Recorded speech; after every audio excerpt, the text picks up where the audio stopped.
नमस्कार। अनेक लोगों का यह प्रश्न होता है कि मोक्ष क्या है? मोक्ष किसे कहते हैं? वास्तव में मोक्ष एक अनुभव का विषय है और जैसा कि शब्द से ही स्पष्ट है, मोह का क्षय हो जाना ही मोक्ष है। जो हम में आसक्ति है, जब उसका नाश हो जाए, तो बस उसे ही मोक्ष कहते हैं। कहने में बहुत सिंपल है, लेकिन आचरण के लिए पूरा जीवन लग जाता है। अब विचार करके देखें कि यह जो मोह है, यह क्या है? इस संसार की सारी चीजें परिवर्तनशील हैं। कुछ भी अपने साथ सदैव रहने वाला नहीं है, यह हम सब जानते हैं। और यह संसार हर पल तो कितनी गति से बदल रहा है। ऊपर से हमें दिखाई नहीं पड़ता, लेकिन अगर विवेक की आंखों से देखें, और विज्ञान भी यह कह रहा है, अणु परमाणुओं में बहुत तेज गति से परिवर्तन हो रहा है और उस पर बैठे हुए हैं। यह शरीर में अणु परमाणु से बना है, इसमें भी बहुत तेज परिवर्तन हो रहा है। तो इतना परिवर्तन जहां हो रहा हो और वहां हम अपने आप को स्थिर समझें कि ये हमारा है, वो पराया है, वो हमारा घर है, वो हमारा बच्चा है, वो हमारी बीवी है, वो हमारा पति है, वो हमारा बेटा है, वो हमारा बेटी है, ये हमारा घर है, ये हमारी संपत्ति है, ये हमारा बिजनेस है। ये सब जो हम करते हैं, इसी को हम आसक्ति कहते हैं। जहाँ का सब कुछ परिवर्तनशील हो और अगले पल हमेशा के लिए छूट जाने वाला हो। वह पल निश्चित नहीं है कि कब आएगा, और उसमें हमें इतने निश्चिंत होकर के अपना और पराया होकर के बैठे रहें। एक आसन, स्थिर आसन जमा लें और अपना पराया बोलते रहें, तो इसे ही हम आसक्ति कहते हैं। इस आसक्ति का त्याग कर देना ही जो है वह मोक्ष है। अब वाक चातुरी के माध्यम से, बुद्ध विलास के माध्यम से, अनेक ग्रंथों को पढ़ करके हम इस मोक्ष पर चर्चा करते रहें, तो जीवन भर चर्चा करते रहें, उससे कुछ मिलने वाला नहीं है। ठीक वैसे ही जैसे गधे के ऊपर किताब लाद दिया जाए, तो गधा ज्ञानी नहीं हो जाएगा, गधे का आचरण में परिवर्तन नहीं हो जाएगा, या गधा उस ज्ञान से कुछ फायदा नहीं लेने वाला है। तोते को कोई राम राम का मंत्र रटा दिया जाए, शिव शिव का मंत्र रटा दिया जाए, तो तोता ज्ञानी नहीं हो जाएगा। तो कहने का अभिप्राय है कि मोक्ष आचरण का विषय है। अब जरा विचार करके देखें कि मोक्ष यह मिलता कैसे है। मोक्ष वास्तव में एक मन के अवस्था का नाम है। मन की जब उस पूर्ण अवस्था में, सर्वोच्च अवस्था में पहुंच जाते हैं, तो उसे ही मोक्ष कहते हैं। सर्वोच्च अवस्था में तभी पहुंच सकते हैं जब अपनी आसक्ति और कामनाओं को मिटा दें। हमारी इंद्रियों से विषयों का संपर्क होता है, यही सबसे पहले होता है। आंख से हम कुछ देखते हैं, कान से कुछ सुनते हैं, जीभ से स्वाद लेते हैं, त्वचा से कुछ स्पर्श करते हैं, नाक से कुछ गंध, दुर्गंध, सुगंध लेते हैं। ये तो इंद्रियों का कार्य हो गया। अब इंद्रियों के कार्य के बाद मन उस पर कुछ अपनी तरंगे निकालता है। हमने कुछ देखा, तो एक तरंग उठी मन में, एक विचार उठा मन में, अंतःकरण में, उसी को हम मन कहते हैं। अब वह विचार प्रिजुडिस के माध्यम से, पुरानी मान्यता की वजह से कि ये अच्छा है, ये खराब है, इसकी तरंग उठी, तो फिर उसके प्रति आसक्ति हो जाएगी। अच्छा लगेगा तो आसक्ति हो जाएगी, खराब लगेगा तो द्वेष हो जाएगा। और यह आसक्ति और द्वेष, राग और द्वेष, यह इच्छा को जन्म देता है, और इच्छा फिर भोग को जन्म देती है, कर्म और क्रिया को जन्म देती है, और फिर कर्म और क्रिया से फिर इच्छा होती है, फिर इच्छा से भोग होता है, भोग से इच्छा होती है, और हम इसी दुष्चक्र में फंस करके फिर वासना और संस्कार बना लेते हैं, स्मृतियां बना लेते हैं। तो इसी आसक्ति का संस्कार बन जाता है, एवर्जन का संस्कार बन जाता है चित्त पर गहराई से। और हम यही जीवन नहीं, करोड़ों जीवन उसी में भटकते रहते हैं। तो यह तो मोक्ष की सरल परिभाषा हो गई कि हम उस आसक्ति और इच्छा का त्याग करना शुरू करें। जहाँ आसक्ति और इच्छा का त्याग करना शुरू करते हैं, सुख अपने आप स्वतः मिलने लगता है। वास्तव में मिलने नहीं लगता है। मोक्ष का मतलब ही परम सुख है, परम आनंद है। मिलने नहीं लगता है। जब हम अपने गंदगियों को छोड़ते जाते हैं, तो छोड़ने के बाद जो स्थिति बचती है, उसी को ही हम परमानंद कहते हैं। वही परम आनंद की अवस्था है। और इसीलिए उसको प्राप्त करने के लिए हमें कहीं बाहर जाने की आवश्यकता नहीं है। अगर कोई चीज़ बाहर से मिलती है, तो वह भी छूट जाने वाली है।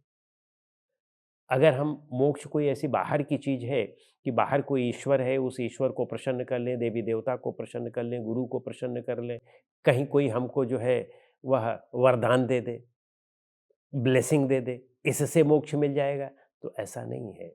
मोक्ष एक मन की अवस्था है और उस अवस्था में पहुँचने के लिए हमें ही प्रयास करना होगा। क्योंकि उस गलत अवस्था में जहाँ स पर पहुँच कर के अब हम ऊँची अवस्था में या दूसरी अवस्था में जाना चाहते हैं, वह हमने ही किया था। उस गलत अवस्था में इच्छा और आसक्ति करके हम ही गए थे, तो हम ही वहाँ से वापस भी आ सकते हैं। दूसरा हमें वहाँ से वापस नहीं ला सकता है। दूसरा प्रेरणा दे सकता है, समझ दे सकता है कि यह रास्ता है, ऐसे जाइए, ऐसे जाइए। बाकी आप ये कहें कि दूसरा जो है वह आपको वहाँ पहुँचा देगा, तो इसके भ्रम में मत रहें। जो कर्म करेंगे, उस कर्म का परिणाम को कोई नहीं बदल सकता है। इस दुनिया में कोई भी ऐसी शक्ति नहीं है कि यदि आपने गंदे कर्म किए हैं, तो आपको उस गंदे कर्म के परिणाम से मुक्त कर दे। ना कोई गुरु कर सकता है, ना कोई ईश्वर, ना कोई अल्लाह, ना कोई गॉड, ना कोई भगवान, ना कोई देवी, ना कोई देवता, कोई नहीं कर सकते हैं। हमें स्वयं ही उससे बचना होगा। जो कर्म हमने किए हैं, उस कर्म का फल से हमें कोई नहीं बचा सकता है और यदि हमने अच्छे कर्म किए हैं, तो कहीं कोई भी हमें श्राप दे दे या कोई कुछ भी कर दे, वह भी नहीं लगने वाला है। तो इसलिए सबसे महत्वपूर्ण भगवान तो हमारा कर्म ही है। तो कर्म में बदलाव क्यों ना शुरू करें और वह कर्म कौन बदलेगा? हम ही तो बदलेंगे। और इसीलिए हमारे यहाँ कठोपनिषद में ये बात कही गई है कि अणोरणीयान महतो महीयान आत्मा से जंतोर निहितो गुहायाम तम क्रतुः पश्यति वीतशोको धातु प्रसादान महिमान आत्मान। यानी यह आत्मा यानी हम स्वयं बहुत श्रेष्ठ हैं। इतने अणु से अणु हैं, यानी कितने छोटे हैं, डाउन टू अर्थ हैं, यह मानता है और बड़े से बड़े भी हैं। हम छोटे से छोटे भी हैं, बड़े से बड़े भी हैं, हम ही हैं सब कुछ। और यह आत्मा हमारे अंदर ही रहती है, कहीं बाहर नहीं रहती है। यानी हम अपने पास से ही तो रहते हैं। हम अपने आप से दूर कैसे जा सकते हैं? तो यह हम स्वयं ही हैं। कहने का यह अभिप्राय है कि हम स्वयं ही वह आत्मा है।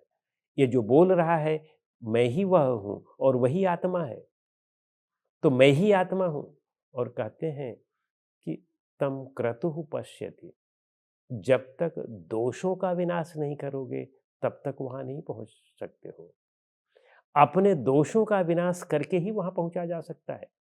तो दोषों का विनाश करें, अपनी गलतियों को हटाएँ। बस गलतियाँ हट गईं और गलतियाँ क्या हैं? गलतियाँ ही आसक्ति और इच्छाएँ ही तो हैं। किसी से हम एक्सपेक्टेशन पाल लेते हैं, बस वहाँ से ही सुख-दुःख शुरू हो जाता है। अपने से एक्सपेक्टेशन पाल लें, बाहर संसार के से एक्सपेक्टेशन पाल लें, बस वहीं दुःख शुरू हो जाता है। बस इन एक्सपेक्टेशंस से रहित हो जाना है और जहाँ इनसे रहित हुए वहाँ सुख ही सुख ही है। जैसे विचार करके देखें कि कोई एक व्यक्ति है, वह उसके पास जॉब नहीं है। अब वह जॉब चाहता है, वह आईएएस बनना चाहता है। अब आईएएस की इच्छा किसने की? उसी ने तो की। सारे इस संसार के लोग तो आईएएस हैं नहीं। कुछ लोग आईएएस के नीचे भी हैं, कुछ लोग जॉब रहित भी हैं, कुछ लोग बहुत ऐसे-ऐसे जॉब में हैं जो आईएएस को भी जो है जॉब देते हैं। तो आईएएस की इच्छा हमने की, अब हम मान लो प्रयास किया, हम आईएएस नहीं बन पाए, प्रयास में कमी रह गई या जैसा भी रहा हो, पुरुषार्थ प्रारब्ध जो भी रहा हो, नहीं बन पाए। अब नहीं बन पाया, हमने जो है आत्महत्या कर ली। ढेर सारे लोग देखते हैं कि उसके लिए प्रयास किए और नहीं मिल पाया तो आत्महत्या कर लिए। या कोई शादी करना चाहते थे कि कोई प्रेयसी थी, कोई प्रियतम था, उससे शादी करना चाहते थे, नहीं हो पाई, हमने जो है आत्महत्या कर ली। इच्छा भी हमने ही की और उस इच्छा को नहीं मिल पाया, तो जो है हमने गलत कदम उठा लिया। या हम बन भी गए, तो फिर उसके बाद फिर हम और भी दूसरी चीज़ें चाहते हैं, और भी तीसरी चीज़ें चाहना शुरू करते हैं। और वह जब नहीं मिलती है तो दुखी होते हैं, फिर वहाँ पंडे पुजारियों के पास भागते हैं, देवी-देवताओं के पास भागते हैं, मंदिर, मस्जिद, गिरजाघर, गुरुद्वारे भागते हैं कि हमारा जो है प्रमोशन हो जाए, इन सब चीज़ों के लिए भागते रहते हैं। तो देखें कि वह इच्छा हमने ही तो बनाई थी और वह इच्छा फिर हमें दुःख दे रही है, फिर हम यहाँ भाग रहे हैं, वहाँ भाग रहे हैं, आत्महत्या कर रहे हैं या ढेर सारे और भी उपक्रम कर रहे हैं, माने दुःख ही दुःख झेल रहे हैं। इच्छा हमने ही की थी, अगर हम वह इच्छा ना करते, तब ये दुःख क्यों होता? तो कारण तो हम ही हैं ना, तो हमें अपने ही उस कारण का निदान करना है और जहाँ उस कारण का हमने निदान कर लिया, सारे दुखों से हम मुक्त हो जाते हैं। लेकिन इसका यह मतलब आप ये ना समझें कि हम जो है आवश्यकता न करें या हम चीज़ों को पाने का प्रयास न करें। कोई आईएएस बनना चाहता है तो आईएएस बनने का प्रयास करे, लेकिन आईएएस बड़ा है या मनुष्य बड़ा है या आत्मा बड़ी है? मनुष्य ही तो आईएएस बनता है। तो अगर हम आईएएस नहीं बन पाए, तो हम अपने आप की आत्महत्या क्यों कर लें? क्योंकि हम तो आईएएस से बड़े हैं ना, हम ही तो आईएएस बनते हैं। तो आईएएस बनने वाला बड़ा है या जो पद है वह बड़ा है? कुर्सी बड़ी होती है, कुर्सी पर बैठने वाला बड़ा होता है, क्योंकि कुर्सी तो चेंज की जा सकती है। तो जो श्रेष्ठ है उसको समझें। हो सकता है कि आईएएस ना बन पाएँ या इस तरह की इच्छाएँ ना पूरी हो पाएँ, तो उसके लिए दोबारा प्रयास करें, और चीज़ों के लिए प्रयास करें। हो सकता है उसके लिए आपका प्रारब्ध ना रहा हो, आप और उससे बड़ा भी काम कर सकते हो। ढेर सारे लोगों को देखा गया है। कहते हैं कि अब्राहम लिंकन थे। अब्राहम लिंकन जो है, उन्होंने बहुत छोटा चुनाव लड़ा, हार गए। जैसे म्युनिसिपैलिटी का चुनाव होता है, प्रधान का, गाँव के प्रधान का चुनाव होता है, हार गए। जैसे एमएलए का चुनाव होता है, फिर उस पर उन्होंने ट्राई किया, उसको भी हार गए। एमपी का चुनाव भी जैसे होता है, उसको भी लड़ा, वो भी हार गए। राज्यपाल का चुनाव लड़ा, वो भी हार गए। राष्ट्रपति का चुनाव लड़ा, जीत गए।